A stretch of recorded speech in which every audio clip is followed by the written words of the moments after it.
Assalamualaikum warahmatullahi wabarakatuh.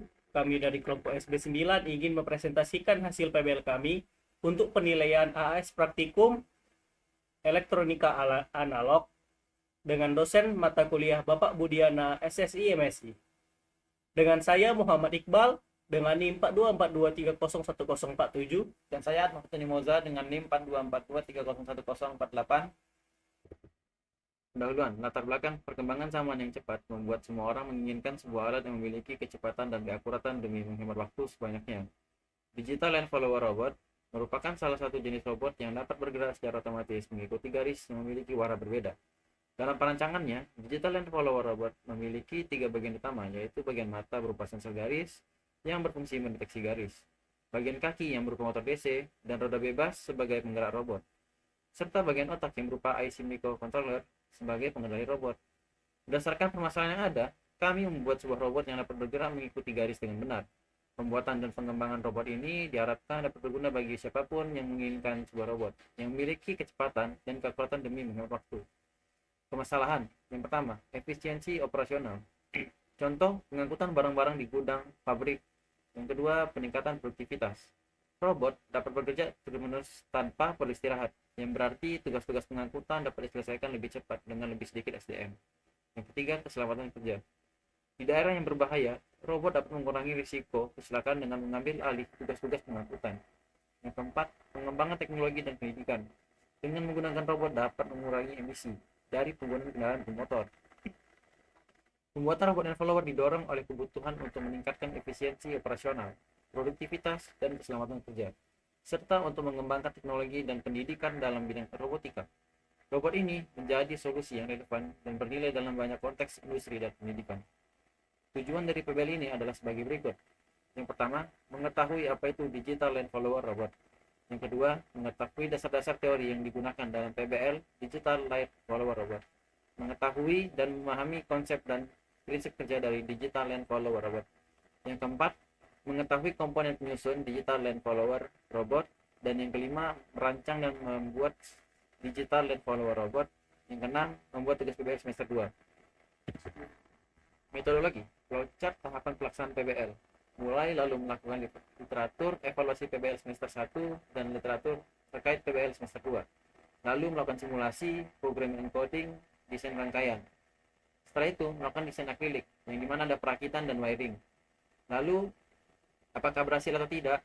Jika tidak, akan dari awal, dan jika berhasil, lanjut ke evaluasi pengembangan. Lalu ada output PR dan selesai. Untuk gambar 2 adalah desain akrilik yang kami gunakan pada Follower Robot, dan yang ketiga adalah desain 3D-nya. Oke, selanjutnya kita masuk ke tinjauan pustaka. Oke, kita masuk ke jenis transistor yang pertama, yaitu transistor. Resistor atau SCR adalah salah satu alat semikonduktor yang penting untuk mengontrol dan memutuskan hubungan arus bolak-balik kecil dan besar. Penggunaan resistor sebagai penyarahan dan sebagai pengontrolan sakral arus kecil dan besar menguntungkan karena pemakaian energinya yang minimal dibandingkan dengan alat-alat mekanik. Kenapa? Yaitu 1. Tak ada kontak-kontak yang aus karena terbakar, tidak ada menjangkitkan busur api, dan tidak memerlukan sedikit komponen-komponen terbakar. Kita masuk ke jenis resistor yang lainnya adalah triac. Triac tersusun dari 5 buah lapis semikonduktor yang banyak digunakan pada pensaklaran elektronik. Triac merupakan 2 buah SCR yang dihubungkan secara paralel berkebalikan dengan terminal gate bersama. Berbeda dengan SCR yang hanya melewatkan tegangan dengan polaritas positif saja, tetapi triac dapat dipicu dengan tegangan polaritas positif dan negatif. Triac dapat dihubungkan dengan tegangan dengan menggunakan tegangan bolak-balik pada gate. Triac banyak digunakan pada rangkaian pengendalian dan pensaklaran. Triac hanya akan aktif ketika polaritas pada anoda lebih positif dibandingkan katodanya, dan gate-nya diberi polaritas positif, begitu juga sebaliknya. Kita selanjutnya masuk ke diac. Diac mempunyai 2 buah terminal dan dapat menghantar dari kedua arah jika tegangan breakover-nya terlampaui. Diac adalah salah satu komponen yang berkelakuan seperti 2 buah resistor yang dihubungkan saling bertolak belakang. Oleh karena itu, diak mempunyai dua buah tegangan penyalaan. Tegangan penyalaan pertama berada pada tegangan maju, sedangkan yang kedua ada pada tegangan baliknya. Selanjutnya kita masuk ke FET. FET atau Field Effect Transistor menggunakan medan listrik untuk mengendalikan konduktivitas suatu kanal dari pembawa muatan tunggal dalam bahan semikonduktor. FET tersusun menggunakan 3 terminal, yaitu source, gain, dan drain. Kita masuk ke jenis-jenis FET yaitu JFET. JFET atau Junction FET menggunakan PN yang dipasang terbalik untuk memisahkan gerbang dan bodi transistor. Struktur ini memungkinkan JFET untuk mengendalikan aliran arus melalui saluran dengan tegangan yang diterapkan pada gerbang atau gate. Prinsip kerja JFET yang pertama adalah pengendalian arus. Aliran arus antara source dan drain dikendalikan oleh tegangan yang diterapkan pada gate. Tegangan gate ini menciptakan medan listrik yang mempengaruhi jumlah arus yang bisa mengalir melalui saluran. Prinsip kerja JFET yang kedua adalah depletion mode. JFET biasanya beroperasi dalam mode deplesi. Saat tegangan negatif diterapkan pada gate relatif terhadap source, lapisan deplesi di sekitar gate meluas, yang menyempitkan saluran dan mengurangi aliran arus. Sebaliknya, saat tegangan gate menjadi kurang negatif, lapisan deplesi mengecil dan arus lebih banyak bisa mengalir saluran. Kita masuk ke jenis FET yang lainnya adalah MOSFET atau Metal Oxide Semiconductor Field Effect Transistor. MOSFET adalah jenis transistor yang digunakan secara luas dalam rangkaian elektronik modern karena efisiensinya yang tinggi dan kemampuan untuk menangani arus dan tegangan besar. Prinsip kerja MOSFET. MOSFET bekerja dengan mengendalikan aliran arus melalui channel antara drain dan source berdasarkan tegangan yang diterapkan pada gate. 1. Kita masuk ke prinsip kerja MOSFET. Yang pertama adalah enchainment mode MOSFET. N-channel.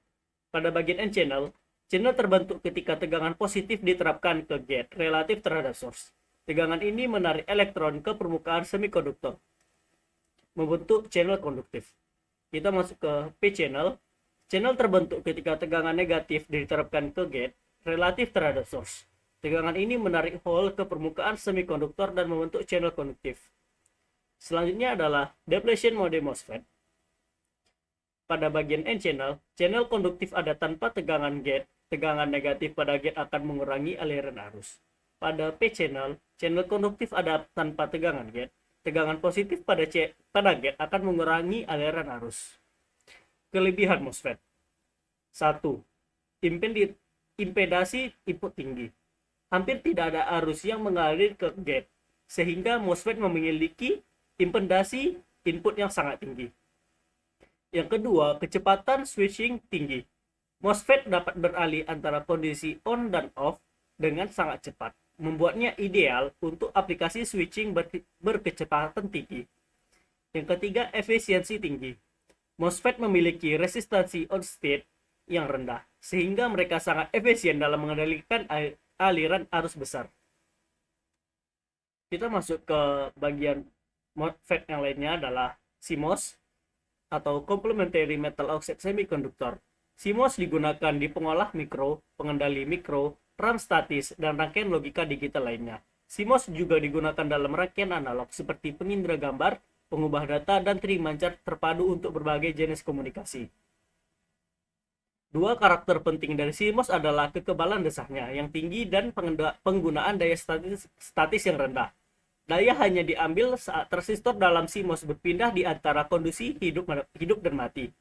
Akibatnya, peran CMOS tidak menimbulkan bahaya sebanyak rangkaian logika lainnya, seperti logika transistor atau logika NMOS, yang hanya menggunakan peran tipe N tanpa tipe P. CMOS juga memungkinkan chip logika dengan kepadatan tinggi dibuat. Oke, selanjutnya kita masuk ke op-amp atau operational amplifier. Op-amp adalah penguat tegangan elektronik berpasangan DC dengan masukan diferensial keluaran. Ini adalah rangkaian penguat sinyal menggunakan op-amp, yaitu summing amplifier. Rangkaian di atas adalah salah satu jenis rangkaian penguat sinyal menggunakan IC op-amp LM741. IC LM741 memiliki konfigurasi pin sebagai berikut. Pada pin 1 yaitu offset 0, pada pin 2 yaitu inverting, pada pin 3 yaitu non-inverting, pada bagian 4 yaitu adalah power atau minus volt, pada bagian 5 adalah offset 0, pada bagian 6 adalah output, pada bagian 7 adalah power sumber positif, pada bagian 8 adalah non connected atau NC. Op-amp adalah blok rangkaian yang terdiri dari banyak transistor dan komponen lain yang biasanya diintegrasikan dalam satu rangkaian terintegrasi. Terdapat beberapa jenis rangkaian penguat sinyal sebagai berikut. Yang pertama adalah penguat inverting. Penguat inverting adalah jenis penguat di mana sinyal input diberikan pada terminal inverting dan outputnya adalah sinyal yang terbalik dan diperkuat. Resistor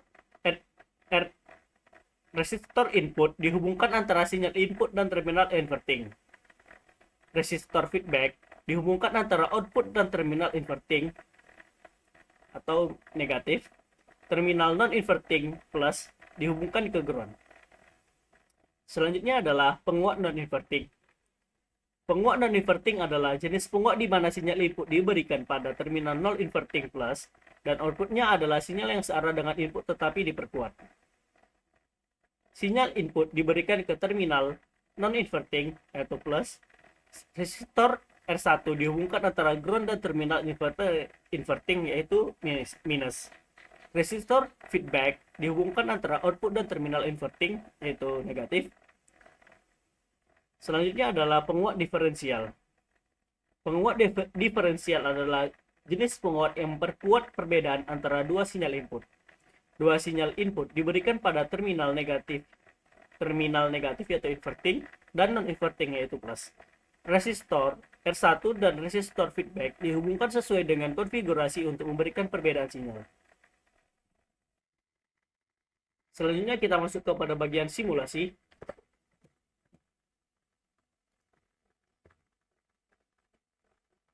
Silakan diperhatikan pada bagian simulasi ini yang telah kami buat.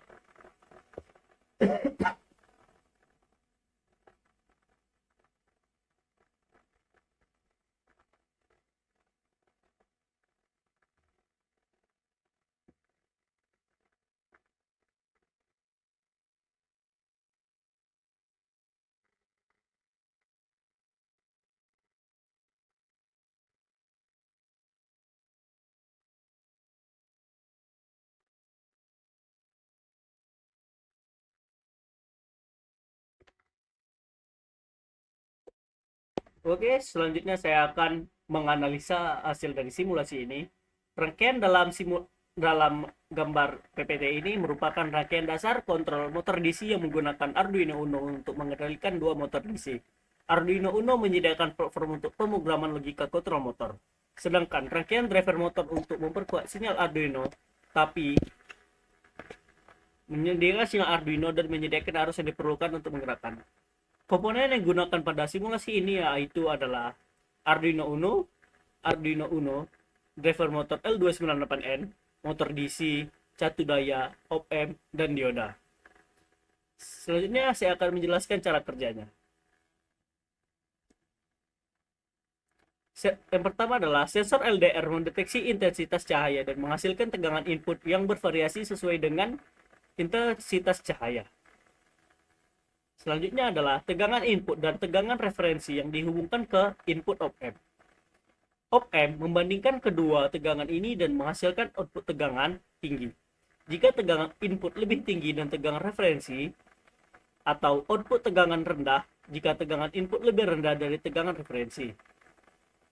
Selanjutnya yaitu output tegangan op-amp digunakan untuk mengontrol relay. Selanjutnya, ketika output op-amp tegangan tinggi, relay diaktifkan dan motor DC berputar. Sedangkan ketika output op-amp tegangan rendah, relay dinonaktifkan dan motor DC berhenti berputar.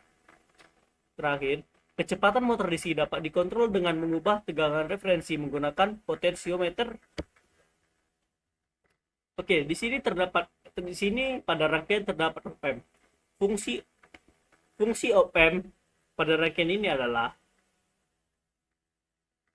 sebagai komparator tegangan. Komparator tegangan adalah perangkat elektronik yang membandingkan dua tegangan dan menghasilkan output digital. Berdasarkan hasil perbandingan, op-amp memiliki gain tinggi yang memungkinkan mereka untuk membandingkan tegangan dengan sangat akurat. Manfaat menggunakan op-amp. Menggunakan op-amp dalam rangkaian ini memiliki beberapa manfaat, antara lain, yang pertama akurasi.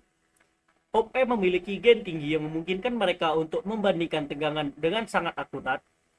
Yang kedua adalah kesederhanaan. Rangkaian komparator tegangan menggunakan op-amp relatif sederhana untuk dirancang dan dibangun. Yang ketiga adalah fleksibilitas. Op-amp dapat digunakan dalam berbagai aplikasi komparasi tegangan, termasuk rangkaian kontrol motor, alarm, dan pengatur tegangan. Jadi, hasil analisis dari rangkaian ini adalah rangkaian kontrol motor yang dirancang dengan baik dan mudah digunakan. Ini adalah pilihan pada rangkaian ini adalah sangat baik untuk para peminat elektronik dan pembuat perangkat yang untuk mengendalikan dua motor DC. Kesimpulan, rangkaian penguat sinyal menggunakan op-amp adalah komponen penting dalam elektronik yang digunakan untuk memperkuat sinyal lemah menjadi lebih kuat dan dapat digunakan dalam berbagai aplikasi. Sebagai berikut: 1. Fleksibilitas. Op-amp dapat dikonfigurasi dalam berbagai jenis rangkaian penguat seperti inverting, non-inverting, dan diferensial yang masing-masing memiliki karakteristik dan aplikasi spesifik. Yang kedua, penguatan yang dapat diatur. Penguatan dari op-amp dapat diatur dengan memilih nilai resistor yang sesuai dalam rangkaian penguat. Hal ini memungkinkan kontrol yang tepat atas tingkat penguatan yang diinginkan. Ketiga, aplikasi luas. Rangkaian penguat sinyal dapat digunakan dalam berbagai aplikasi seperti audio amplifier, sensor amplifier, dan perangkat medis seperti penguat sinyal biologis. 4. Karakteristik kinerja. Op-amp memiliki karakteristik seperti impedansi input yang tinggi, impedansi output yang rendah, dan kemampuan untuk memperkuat sinyal diferensial, yang membuatnya ideal untuk aplikasi presisi tinggi dan pengukuran yang akurat. Yang kelima, penguatan sinyal. Op-amp dapat digunakan sebagai penguatan sinyal yang stabil, dengan cara menjaga integritas sinyal dalam sistem elektronik. Sekian, terima kasih. Mohon maaf apabila ada kesalahan-kesalahan kata. Wassalamualaikum warahmatullahi wabarakatuh.